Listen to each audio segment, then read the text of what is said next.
সবার জানার ইচ্ছা আসলে আমার বাবার কি হয়েছিল, কি সমস্যার কারণে ওনাকে হসপিটালে ভর্তি করা লাগছে। আসসালামু আলাইকুম এভরিওয়ান, সবাই কেমন আছেন? 1 মাস 7 দিন পরে আলহামদুলিল্লাহ আমরা সবাই ভালো আছি। অক্টোবরের 13 তারিখ আমি দিনে খুব ভিজি ছিলাম, ভেবেছিলাম রাতেও মনে বাসায় যেতে পারবো না। 13 তারিখ রাত 12টার ভিতরে আমি কাজ শেষ করে অশান্তি লাগতেছে, তখন আমি বাসায় চলে গেলাম। গেটের শব্দ শোনা মাত্রই আমার বাবা ঘুম থেকে উঠে আমার কাছে আসছেন। বাবাকে দেখলাম সম্পূর্ণ সুস্থ। বাবার সাথে কিছু সময় গল্প করলাম, তারপর আমরা যার যার রুমে শুয়ে থাকলাম। হঠাৎ রাত 2টা বাজে দেখি আমার মা সোজা। মাকে বললাম, আম্মা তুমি ঘুমাও, নতুবা শরীর খারাপ হয়ে যাবে। মা বললেন, তোর বাবাও সোজা ঘুমাইতেছে না, বারবার উঠতেছে শুইতেছে। তখনই আমি লাফ দিয়ে উঠে বাবার কাছে গেলাম, বললাম, বাবা কি হয়েছে, তুমি ঘুমাইতেছো না কেন? বাবা বললেন, আমি ঘুমাইতে পারতাছি না, আমার পেটের মধ্যে চাপ চাপ লাগতেছে। বাবাকে বললাম, তোমার বুকের বাম পাশে কিংবা বুকের মধ্যখানে কি পেইন হইতেছে? বাবা বললেন, না, আমার সমস্ত পেট ভারী ভারী লাগতেছে, যেমন লাগে কি যেন একটা শক্ত হয়ে আছে, আর সেটার জন্য আমি শুইতে পারতেছি না।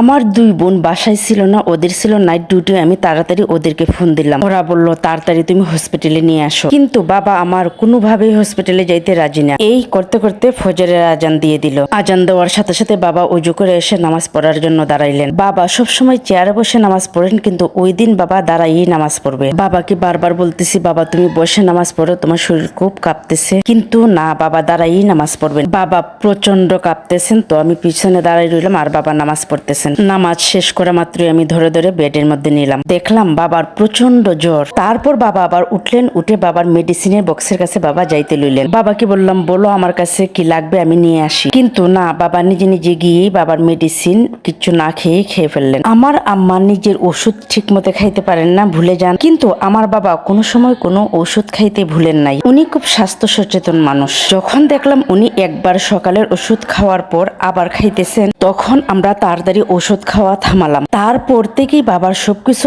আনকন্ট্রোল হয়ে গেছে, বাবার মধ্যে আর ব্যালেন্স নাই। আমার খালাতো ভাইকে ফোন দিয়ে আনিয়ে বাবাকে চাঁদের হাসি হসপিটালে সুলাইমান স্যারের কাছে নিয়ে গেলাম। সুলাইমান স্যারের একটা জিনিস আমার খুব বেশি ভালো লাগে, উনি একজন সিরিয়াস পেশেন্টকে দ্রুত সেভ করে ফেলতে পারেন। উনি আগে রুগীকে সেভ করেন, তারপর ওনার পরীক্ষা নিরীক্ষা দেন। পরীক্ষা নিরীক্ষা করাতে অনেকটা সময় লেগে যায়। যদি পরীক্ষা নিরীক্ষার পর চিকিৎসা দেওয়া হয়, তাহলে রুগীটা অনেকটাই খারাপ হয়ে যায়। বাবার পরীক্ষা নিরীক্ষার রিপোর্ট আসার পর স্যার বাবাকে নিয়ে হসপিটালে ভর্তি হওয়ার কথা বললেন। অন্য সময় স্যার আমাদেরকে বলতেন, তোমরাই তো আছো, হসপিটালে ভর্তি লাগবে না, তোমরাই বাসায় এগুলা দিয়ে দিবা। আমরা চাইছিলাম চাঁদের হাসিতেই ভর্তি থাকতে, কিন্তু স্যার আমাদেরকে বুঝালেন, তোমরা সদরেই ভর্তি থাকো, সেখানে অক্সিজেন অ্যাভেলেবেল পাওয়া যাবে। উনি নতুন করে হার্ট ফেল করেছেন, আবার ওনার ব্লাডে প্রচুর ইনফেকশন। ইকো করার পর জানা গেছে আমার বাবার EF30। আমার বাবার হার্টের অবস্থা খুবই খারাপ। তারপর আমরা সদরে চলে আসলাম। সদরে আসার পর বাবাকে মা ভাত খাওয়ালেন, তারপর বাবাকে শুয়াইয়ে দিলাম।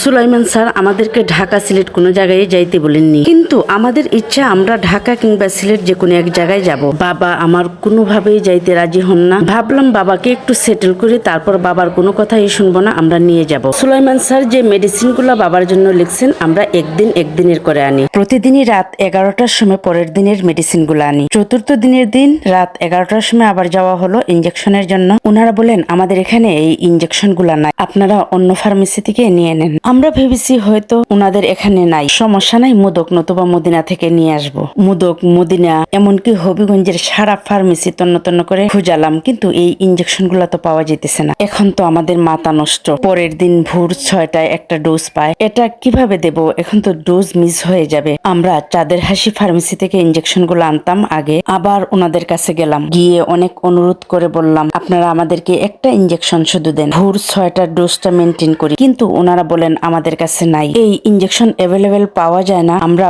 অর্ডার দিয়ে আনি, আর অর্ডার দিলে আসতে 2 দিন সময় লাগে, এর আগে কোনোভাবেই পাওয়া যায় না। ঢাকা, সিলেট, মৌলভীবাজার, তারপর শ্রীমঙ্গল, এই ইনজেকশনগুলো পাওয়া যায়, আপনারা খোঁজ করেন। এখন আমরা তো পড়লাম মহা বিপদে। আমরা ঢাকা ফোন দিলাম আমাদের ছোট মামার কাছে, বিস্তারিত সবকিছু খুলে বললাম, আর বললাম, আপনি 4টা ইনজেকশন কিনে একটা বাসের মধ্যে করে দিয়ে দিবেন, আর যদি বাস পান তাহলেই কিনবেন, নতুবা কিনবেন না। আমরা যখন মামাকে বললাম, তখন বাস সব হবিগঞ্জ চলে আসছে। আমরা আবার শ্রীমঙ্গল, মৌলভীবাজার খোঁজ করলাম, সেখান থেকেও আস্তে আস্তে দুপুর হয়ে যাবে, সেখানেও আমরা না করে দিলাম। তারপর সিলেট আমার এক ফুফার কাছে ফোন দিলাম, উনি বললেন, আমি চেষ্টা করব 6টার ভেতরে তোমাদের কাছে যেন ইনজেকশনটা পৌঁছে। তারপর উনি ইনজেকশন পাঠালেন, সকাল 8টার সময় আমাদের হাতে পৌঁছেছে। ফুফাকে অনেক অনেক ধন্যবাদ। পরে আমরা সুলাইমান সুলাইমান স্যারের সাথে কথা বলে সুলাইমান স্যারের মাধ্যমে কোম্পানির লোকের সাথে কথা বলে অর্ডার দিয়ে দিছি। সুলাইমান স্যার কেন যে আমাদেরকে ঢাকা সিলেট যাইতে বলেননি, কিন্তু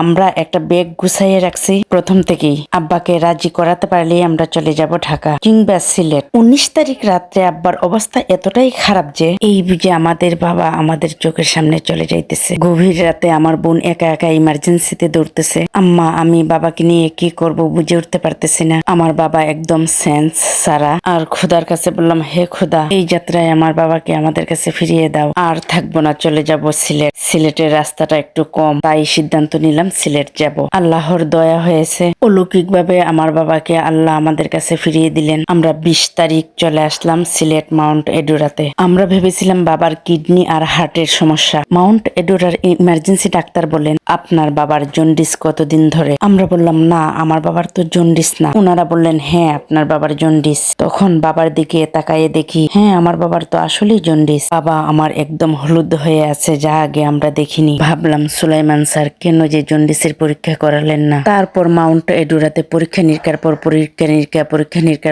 নিরীক্ষা করাতে শুরু করলেন। আমার বাবার বিলিরুবিন আসলো 4। ওনারা আমাদেরকে কিচ্ছু বলেননি, কিন্তু লিভারের প্রতি নজর দিয়েছেন বেশি। আমার বাবা দিন তো দিন খারাপ হয়ে যেতেছে। আমরা রুম থেকে বের হয়ে গিয়ে কান্না করি। বাসায় ফোন দিয়ে বলে আর মনে হয় আমার বাবাকে নিয়ে আসতে পারবো না। আমার বাবার রুমটাতে মনে হয় আমার বাবাকে নিয়ে আর যাইতে পারবো না। প্রতিদিন পরীক্ষার উপরে পরীক্ষা। আমার খালাতো বোন আমাদের সাথে গিয়েছিল সিলেট বাবাকে সেবা করার জন্য। বাবা উঠতে পারেন না, বসতে পারেন না, খাইতে পারেন না। আর আমাদের অবস্থাও তো খারাপ, ঘুম নাই, খাওয়া নাই। কিন্তু ওইখানে দেখা গেল আমার বাবার কিচ্ছুই আমাদের করা লাগে না। সিলেট আমরা ভাত কিনে কিনে আনি, ওরাই সব কিছু করে, আমরা শুধু চেয়ে চেয়ে দেখি। আমরা কেউই খাইতে পারি না, সব ভাত এমনিতেই পড়ে থাকে। আমার বাবা একদম খাইতে পারেন না, আমরা খাই কিভাবে? মাউন্ট এডুরাতে প্রথম যেদিন আমরা ভর্তি হই সেদিন রাত 2:30 পর্যন্ত ডাক্তার এসে আমার বাবাকে দেখছেন। বাবাও ঘুমাইতে পারেনি, আমরাও ঘুমাইতে পারিনি।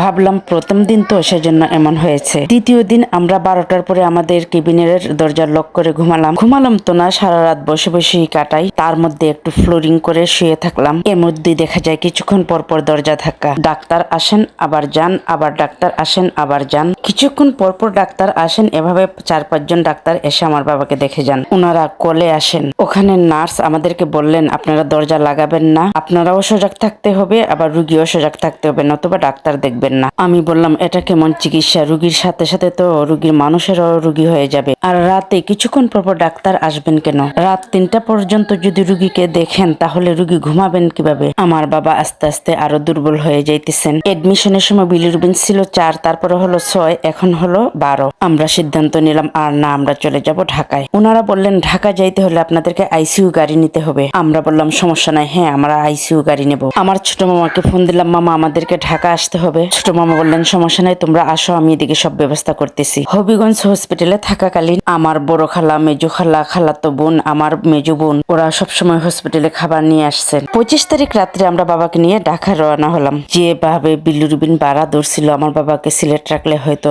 আর বাঁচাতে পারতাম না। কিভাবে ঢাকা আমরা স্ট্রাগল করলাম দ্বিতীয় ভিডিওতে জানাবো।